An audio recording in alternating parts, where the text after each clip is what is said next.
Hi friends, welcome back to my channel. అందరూ బాగున్నారా? ఇప్పటి వరకు వచ్చిన ఎపిసోడ్స్ అన్నీ మీరు ఆదరించినందుకు really thank you so much. ఈవేళ అసుర ఎపిసోడ్ 10 ఎపిసోడ్కి వెళ్ళిపోదాం. సమీరకి అసుర ఇచ్చిన బిజినెస్ ఐడియా చాలా బాగా నచ్చుతుంది. సమీర అసుర వైపు చూస్తూ, బావా నువ్వు సూపర్ ఐడియా ఇచ్చావు నాకు. అయినా నేను డిజైనింగ్ చేయాలని అనుకుంటున్నానని నీకు ఎలా తెలుసు? నేను నీకు చెప్పలేదు కదా అందే అమాయకంగా. నువ్వు మార్నింగ్ తాతయ్యతో చెస్ ఆడుతున్నప్పుడు నువ్వు తాతయ్యని బిజినెస్ కోసం అడుగుతున్న క్వశ్చన్స్ విన్నాను. నేను గెస్ట్ చేశాను అంతే అన్నాడు. ఓకే, థ్యాంక్ యూ బావా. రమా ఆంటీ నా కోసం వెయిట్ చేస్తున్నారు, నేను వెళ్తానంటూ వెళ్ళిపోయింది. అసుర తను వెళ్తున్న వైపే చూస్తూ, తను నా మాటలకు చాలా వాల్యూ ఇస్తుంది. ఒక హస్బెండ్ని తన భార్య తన ఇష్టాల కోసం ఎలా అడుగుతుందో అలాగే సమీర తన డ్రెస్సింగ్ విషయంలో అడిగేసరికి అసుర సంతోషానికి అవధులు లేవు. అసుర ఇలా అనుకున్నాడు, నాకు చాలా ఇంపార్టెన్స్ ఇస్తుంది, నాకు నచ్చినట్లుగా తను మార్చుకోవాలని చూస్తుంది, నాకు తగ్గట్టుగా తను ఉండాలని, నా పరువు కోసం, నా ఇంటి సంతోషం కోసం ఆలోచిస్తుంది. ఇంత మంచి అమ్మాయి నా లైఫ్లోకి వస్తుందని అనుకోలేదు అనుకున్నాడు. అసురకి టైం ఎలా గడిచిందో కూడా తెలియదు. సమీర్ ఆలోచనతో ఈవినింగ్ 5 అయ్యింది. అలా బయటకు సమీర్ని తీసుకుని వెళ్తే బాగుంటుందని అనుకున్నాడు. వెంటనే లేచి సమీర రూమ్కి వెళ్ళాడు. అక్కడ సమీర ఏదో స్కెచ్ గీస్తూ కనిపించింది. నన్ను చూడగానే ఆగిపోయి దాన్ని కవర్ చేస్తుంది. న్యూ డిజైన్స్ గీస్తున్నావా అన్నాడు. లేదు బావా, ఏవో పిచ్చి గీతలు అంతే అన్నది కేర్లెస్గా. అవునా, ఏది చూస్తాను అన్నాడు. వద్దు బావా అంటూ అడ్డంగా నిలబడింది. సర్లే అనుకుని వెనక్కి వెళ్ళి సోఫాలో కూర్చుని అలా బయటికి వెళ్దాం, వస్తావా అన్నాడు.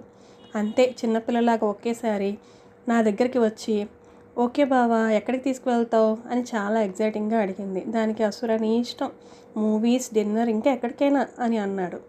నాకు ఈ ప్లేస్ అంతా చూడాలని ఉంది. అమ్మ ఎప్పుడు నన్ను అవుట్ ఆఫ్ స్టేషన్స్లో ఉన్న అన్ని ప్లేసెస్కి, సింగపూర్, మలేషియా అన్నీ చూపించారు, కానీ ఇండియాలో విలేజెస్ చూపించలేదు. అమ్మ ఇక్కడే పుట్టి ఇక్కడే పెరిగింది కదా, నాకు ఈ ప్లేస్ చూడాలని ఉంది అని చాలా ఎగ్జైటింగ్గా అసురుని అడుగుతుంది.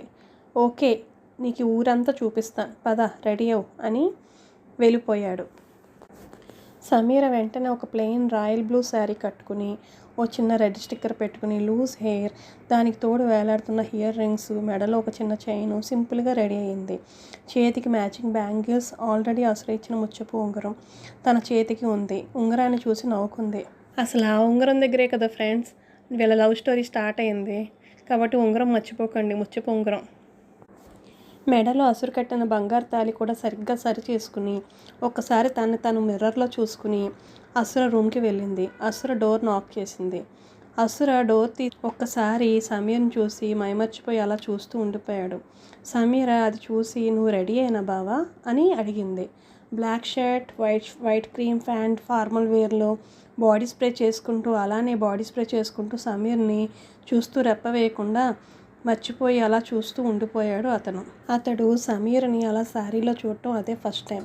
సమీర బావా అని గట్టిగా అనటంతో ఈ లోకంలోకి వచ్చాడు అసుర. వెళ్దామా అంది. 1 minute అని కొన్ని థింగ్స్ ఏమో తీసుకుని ఫాస్ట్గా వచ్చాడు.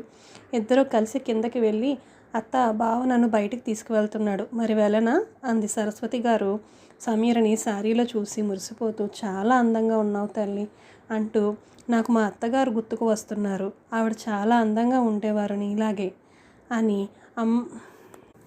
అమ్మ తనకు అలా ఊరు చూపించి తీసుకొస్తాను అని అన్నాడు. ఇద్దరు జాగ్రత్తగా వెళ్ళరండి అంటూ పంపించింది సరస్వతి. క్యారిడర్లో చాలా కార్స్ ఉన్నాయి. ఒక బ్లాక్ హోండా కార్ తీసుకుని తన ముందు ఆపాడు. సమీర్ ఎక్కి కారులో అసుర పక్కన సీట్లో కూర్చుంది. సరస్వతి గారు వెనక నుండి, అసుర సమీర జాగ్రత్త అని చెప్పింది భయంగా. అలాగే అమ్మా అన్నాడు.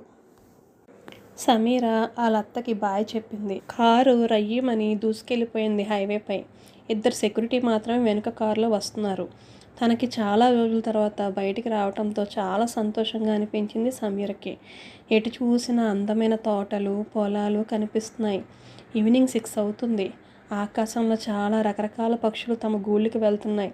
కాసేపు విండోలో నుండి అన్నీ చూస్తూ అసుర వైపు తిరిగింది. అతడు అటు ఇటు అలర్ట్గా చూస్తూ కార్ డ్రైవ్ చేస్తున్నాడు. సమీరని చూస్తూ, ఇదే మా ఊరు, ఎలా ఉంది అన్నాడు అసుర. అక్కడ ఒక చెరువు తామర పువ్వులతో ఉంది. చాలామంది పనివాళ్ళు పనులు కూడా చేసుకుని ఇళ్ళకి వెళ్తున్నారు. ఒక గుడిసె కూడా ఉంది. దానిపైన మా తాతగారి పేరు ఉంది. అసుర నేను చూస్తానని కారు కొంచెం స్లో చేశాడు. తర్వాత మళ్ళీ స్పీడ్ పెంచాడు. మనకి ఇక్కడ చిన్న ఫామ్ హౌస్ ఉంది, నీకు ఇష్టమైతే వెళ్దామా అన్నాడు. నేను ఓకే బావా వెళ్దాం అన్నాను. వెంటనే శ్రీనివాస్కి కాల్ చేసి ఫామ్ హౌస్కి వస్తున్నాం అని చెప్పి కాల్ కట్ చేశాడు. బావా మరి మనం బయటికి వెళ్ళడం సేఫేనా అని అడిగింది. పర్వాలేదు, ప్రజెంట్ అభిగాడు అందరూ మీ నాన్నతో కలిసి ఏదో ప్లాన్ చేస్తూ విజయవాడలో ఉన్నారు. మన దగ్గరికి వచ్చే ధైర్యం వాళ్ళకి లేదు అన్నాడు చాలా కేర్లెస్గా. నేను కొంచెం డిసప్పాయింట్ అయ్యాను. అది చూసి అసుర సారీ, మీ నాన్న గురించి ఈసారి నేను చెప్పను అన్నాడు. పర్వాలేదు చెప్పు, నాకు తెలుసుకోవడం చాలా అవసరం. నువ్వు ఏ విషయమైనా నా దగ్గర దాస్తే నేను వెంటనే ఇక్కడి నుండి వెళ్ళిపోతాను అంటూ సీరియస్గా వార్నింగ్ ఇచ్చింది. నేను ఇంతవరకు జరిగింది ప్రతీదీ నీకు చెప్పాను, నీ దగ్గర ఏదీ నేను దాచలేదు అని ఎంతో నిజాయితీగా చెప్పాడు అసుర. దానికి కొంచెం అసురు దగ్గరగా కూర్చుంది సమీర. సమీరని అలా చూస్తుంటే అసురుకి ఏదో అయిపోతుంది. కొత్తగా పెళ్ళైన అమ్మాయిలాగా మొహం చాలా కలగా, శారీలో చాలా సెక్సీగా ఉంది. దీని అందంతో నాకు మతి పోగొడుతుంది అని అనుకున్నాడు మనసులో. అతడు చాలామంది మోడల్స్ని, సెక్సీ ఫిగర్స్ని కూడా చూశాడు. కానీ ఇంత చక్కగా బాపు గారి బొమ్మలాగా తీర్చిదిద్దినట్టుంటే అమ్మాయి తన భార్య కావడం తనకు చాలా హ్యాపీగా అనిపించింది అసురుకి. సమీర మెడలో తాను కట్టిన తాళి చూస్తుంటే ఏదో తెలియని ఫీలింగ్స్ అతనికి కలుగుతున్నాయి. ఈరోజు తనతో ఏకాంతంగా గడిపి సమీర మనసులో తనపై ఫీలింగ్స్ ఏంటో తెలుసుకోవాలని అనుకున్నాడు మనసులో గట్టిగా.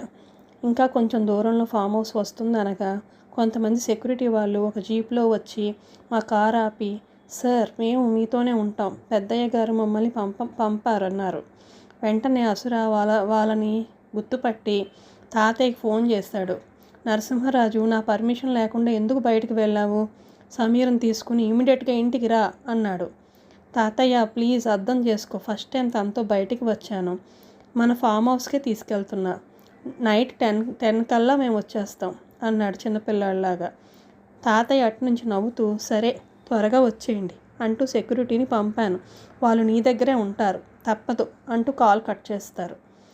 ఈ ముసలోడు నన్ను ఎక్కడ ప్రశాంతంగా ఎప్పుడు ఉండనివ్వడు అని తిట్టుకుని సరే రండి అంటూ నీరసంగా చెప్పాడు వాళ్ళతో. ఇదంతా చూస్తున్న సమీర నవ్వుకుంది. సమీరకి మాత్రం కొంచెం భయంగానే ఉంది, కొంచెం సంతోషంగానూ ఉంది అసురుతో బయటకు వచ్చినందుకు. ఒక అందమైన తోటలో ఒక చిన్న ఫామ్ హౌస్, అది చాలా బాగుంది. రకరకాల పూల మొక్కలతో, క్రీపర్స్తో చాలా అందంగా ఉంది ఆ ప్లేస్. చిన్న కలవ పూల ఫౌంటైన్ కూడా ఉంది అక్కడ. ఈ ప్లేస్ చాలా బాగుందని కారు దిగుతూ అంది సమీర. నాకు తెలుసు నీకు నచ్చుతుందని అన్నాడు. పద లోపలికి వెళ్దాం అన్నాడు. మాతో వచ్చిన సెక్యూరిటీ ఒక 15 మంది ఉంటారు. అందరూ మొత్తం ఫామ్ హౌస్ అంతా చుట్టేశారు. సమీరకి చాలా కొత్తగా అనిపించింది వాళ్ళని చూస్తుంటే. అసుర వెంటనే ఇదంతా మామూలే, పట్టించుకోకు అంటూ తన చేతిని పట్టుకుని లోపలికి తీసుకుని వెళ్ళాడు. లోపల ఒక పెద్ద హాలు, ఓల్డ్ ఫర్నిచర్, చైర్స్, ఇంకా 1 సైడ్ కిచెన్, పైకి మెట్లు ఉండి అక్కడ 2 బెడ్రూమ్స్ ఉన్నాయి. అది ఒక డూప్లెక్స్ హౌస్. అసుర నన్ను పైకి తీసుకుని వెళ్ళాడు. అక్కడ పైన హాల్లో తాతయ్య అమ్మమ్మ ఎంగేజ్లో తీయించుకున్న ఫొటోస్ ఉన్నాయి, వాళ్ళ ఫ్యామిలీ ఫొటోస్. అందులో అమ్మ చాలా చిన్నది. నేను అమ్మ ఫోటోని నా సెల్లో క్యాప్చర్ చేసుకున్నాను. ఆ తర్వాత ఒక అందమైన పెద్ద బెడ్రూమ్ కమ్ బాల్కనీ, చాలా అందంగా ఉంది. ఓపెన్ బాల్కనీ అది అక్కడ చాలా వెరైటీ మొక్కలతో అది డెకరేట్ చేశారు. చుట్టూ మళ్ళీ సన్నజాజుల పరిమళం వస్తుంది దాని లోపలికి నడుస్తుంటే. అసుర లైట్స్ ఆన్ చేశాడు. అక్కడ అందమైన బెడ్రూమ్ గ్లాస్ రూఫ్తో ఉంది. అకస్మాత్తుగా ఆ లైట్స్ ఆన్ అవడంతో చాలా అందంగా కనిపిస్తుంది ఆ ప్లేసు. ఆకాశం అంతా ఆ రూఫ్ నుండి చూస్తుంటే చాలా బాగుంది ఆ బెడ్రూమ్. అయితే ఆ లివింగ్ ఏరియాలోకి వెళ్ళాం. అక్కడ 2 చైర్స్, ఒక చిన్న టేబుల్ మీద కాఫీ ట్రేలో 2 కప్స్ ఉన్నాయి. సమీర చైర్లో కూర్చుని చక్కగా కాఫీ పాట్లోంచి కాఫీ సర్వ్ చేసింది కప్స్లోకి. అసుర ఒక కాఫీ కప్ ఇచ్చి తను ఒక కప్పు తీసుకుంది. అసుర ఆ ప్లేస్కి వెళ్ళిన దగ్గర నుంచి అతని ఫేస్ చాలా ప్రశాంతంగా మారిపోయింది. ఈ ప్లేస్ అంటే నీకు చాలా ఇష్టమా అని అడిగింది సమీర. అసుర అవును, మా నాన్నతో ఎక్కువ సమయం ఇక్కడే గడిపాను అన్నాడు. కాసేపు కాఫీ తాగాక అసుర సమీరను చూస్తూ మై డియర్ వైఫీ ఇలా రా అని చాలా ప్రేమగా పిలిచాడు. సమీర ఆ పిలుపుకి సర్ప్రైజింగ్గా అలా చూసింది. అసుర పైకి లేచి సమీర చేతిని పట్టుకుని దగ్గరికి లాక్కున్నాడు. తను కంగారుగా పక్కకు తిరగబోతుంటే వెనక నుండి తను హత్తుకుంటూ సమీర నుండి వస్తున్న పరిమళానికి మత్తుగా ఐ లవ్ యూ అన్నాడు. తమకంగా ఆ స్పర్శకు సమీర కళ్ళు మూసుకుంది. ఆమెకు ఇంతవరకు తెలియని కొత్త ఫీలింగ్స్ ఆమెలో అతనిపై కలుగుతున్నాయి. బావా ప్లీజ్ వదులు అంది చాలా నెమ్మదిగా. ఇంకా టైట్గా పట్టు బిగించాడు అతను. వెంటనే తను ఆ అంది. దానికి అసుర వెంటనే వదిలేస్తాడు. ఏమైంది అని అడిగాడు తన వంక చూస్తూ. ఏం చెప్పాలో అర్థం కాక ఏమీ లేదని తల ఊపింది. నువ్వు చాలా సున్నితంగా ఉన్నావు అంటూ చాలా దగ్గరికి వచ్చి ఆ మొహాన్ని తన చేతుల్లోకి తీసుకుంటుంటే తను వెనక్కి నడిచింది. అతడు కూడా తనని ఒక గోడకు బంధించి అటు ఇటు వెళ్లకుండా 2 చేతులు పెట్టి తన్ను మధ్యలో బంధించాడు. సమీర సిగ్గుపడుతూ ఏంటిది బావా వదులు, నేను ఇంటికి వెళ్ళాలని అంది. వెళ్దాం, ముందు నా మీద నీ ఒపీనియన్ చెప్పే వరకు నేను నిన్ను వదలను అన్నాడు. నీకేం చెప్పాలి అంది అమాయకంగా. సమీర ఏం చెప్పాలో నీకు తెలీదా అని సూటిగా చూస్తూ అడిగాడు. దానికి సమీర చెప్పకపోతే నీకు అర్థం కాదా అని అడిగింది స్మూత్గా అతనికి కౌంటర్ ఇస్తూ. దానికి అసుర ముందుకు వెళ్తూ సమీర పెదవులను అందుకుని చాలా ఫ్యాషనేటెడ్గా కిస్ చేశాడు. అసుర చాలాసేపు తన పెదవులను కిస్ చేశాక గట్టిగా ఆమెను హత్తుకున్నాడు. సమీర అసుర గుండెల్లో ఒదిగిపోయింది. నేనంటే నీకు ఇష్టమేనా అని ఒక్కసారి నా కళ్ళలోకి చూసి నేనంటే ఇష్టమే అని నువ్వు చెబితే వినాలని నాకుంది అని అన్నాడు. అసుర సమీర చెవిలో చెప్పిన ఆ మాటలకు గిలిగింతలు కలిగి నవ్వుతూ అసురుని హత్తుకుపోతూ ఐ లవ్ యూ బావా అని చెప్పింది. అసుర ఆ మాటలకు చాలా ఆనందంతో సమీరను ఒక్కసారి గాల్లోకి ఎత్తుకుని తిప్పాడు. సమీర అందంగా నవ్వుతూ బావా చాలు ఆపు అంటూ కిందకు దిగింది. వెంటనే అసుర సమీరని పట్టుకుని నువ్వు ఎప్పుడు ఈ మాటలు చెబుతావా అని చాలా వెయిట్ చేస్తున్నా, నువ్వు నన్ను నీ హస్బెండ్గా యాక్సెప్ట్ చేసినట్టేనా అని మళ్ళీ అడిగాడు సమీరని. తను సిగ్గుపడుతూ ఎస్ అని చెప్పింది. సమీరని అలాగే నిలబడి మొహం వైపు తదేకంగా చూస్తున్నాడు. ఎందుకలా చూస్తున్నాడా అని అతని వైపు చూస్తుంది సమీర. తనని ఒక్కసారిగా ఎత్తుకుని బెడ్రూమ్ వైపు తీసుకుని వెళ్ళాడు. వావా ప్లీజ్ ఆగు అంటున్నా తనని బెడ్పై పడుకోబెట్టగానే సమీర ఫాస్ట్గా పైకి లేచి నిలబడింది. తను చీర సర్దుకుంటూ బావా దీనికి నేను ఇంకా ప్రిపేర్డ్గా లేను అంటూ టెన్షన్ పడిపోతుంది. అసుర కాసేపు ఆమెను తదేకంగా చూసి ఆమె ఫీలింగ్స్ అర్థం చేసుకున్న వాళ్ళలాగా ఓకే ఓకే అంటూ అక్కడి నుండి బయటకు వెళ్ళిపోయాడు. సమీర కాసేపు అలాగే ఉండిపోయింది ఏదో ఆలోచిస్తూ. అసుర ఐస్ క్రీమ్స్ తీసుకుని లోపలికి వచ్చాడు. నాకు ఒక ఐస్ క్రీమ్ని ఇచ్చి తన ఒళ్ళో నన్ను కూర్చోపెట్టుకుని తను కూడా ఐస్ క్రీమ్ తింటున్నాడు. అసలు ఇప్పటి వరకు ఇక్కడ ఏమీ జరగనట్టు చాలా నార్మల్గా బిహేవ్ చేశాడు. సమీర అతడి ఫేస్ని అలా చూస్తూ ఏమైనా అప్సెట్ అయ్యాడేమో అని చూసింది. కానీ మచ్చుకి కూడా ఆ ఛాయలు అతని మొహంలో లేవు. తన ఐస్ క్రీమ్ అయిపోయిందని నా ఐస్ క్రీమ్ని కూడా టేస్ట్ చేస్తూ నాకు తినిపిస్తున్నాడు.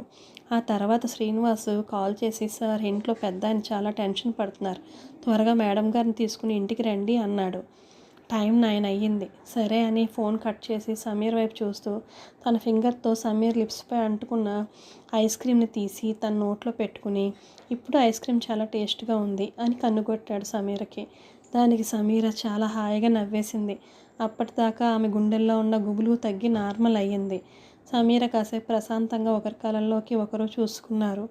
అసుర సడన్గా తన వాచ్ వైపు చూసుకుని సరే ఇక వెళ్దాం, మన తాత చాలా టెన్షన్ పడుతున్నాడు పద అంటూ సమీర్ని తన ఒళ్ళో నుంచి పైకి లేపి తాను తీసుకుని కిందకి నడిచాడు అసుర. ఇద్దరు కారు ఎక్కారు. సెక్యూరిటీ వాళ్ళు కూడా ముందు ఒక జీప్ వెనక ఒక సుమోతో వీరి కారుని వాళ్ళు ఎస్కార్ట్ చేసుకుంటూ వచ్చారు. బావా అని పిలిచింది సమీర. ఏంటన్నట్టు చూశాడు అతను. ఇలాంటి సాయంత్రం నా లైఫ్లో ఉంటుందని నేను ఎప్పుడూ అనుకోలేదు అంటూ అతని షోల్డర్పై తల పెట్టుకుని క్లోజ్గా కూర్చుంది. దానికి అసుర నవ్వుతూ నా లైఫ్లో కూడా ఇది మెమరబుల్గా ఉండిపోతుంది అని అన్నాడు. దానికి బావా నీకు గర్ల్ ఫ్రెండ్స్ లేరా, నువ్వు అబ్రాడ్స్ అవి వెళ్తావు కదా అని అడిగింది డౌట్ఫుల్గా. దానికి నేను అబ్రాడ్స్ వెళ్ళేది బిజినెస్ పని మీద, పని అయిన వెంటనే ఇంటికి వచ్చేస్తానన్నాడు. నీకు గర్ల్స్ ఫాలోయింగ్ లేదా అని అడిగింది. ఇద్దరు ఉన్నారు, బట్ శ్రీనివాస్ వాళ్ళని నా ఛాయలకు కూడా రానివ్వడు. ఎవరు వాళ్ళు అంది. ఒకరు అమ్మ తమ్ముడు కూతురు, చిన్నది, నాకు వరుసే కదా, నా చుట్టూ తిరుగుతుంది, నేనంటే మాత్రం దానికి భయం. ఇంకొక అమ్మాయి చూపిస్తానులే, వీళ్ళని ఎందుకు భరిస్తున్నావు అని అడిగింది.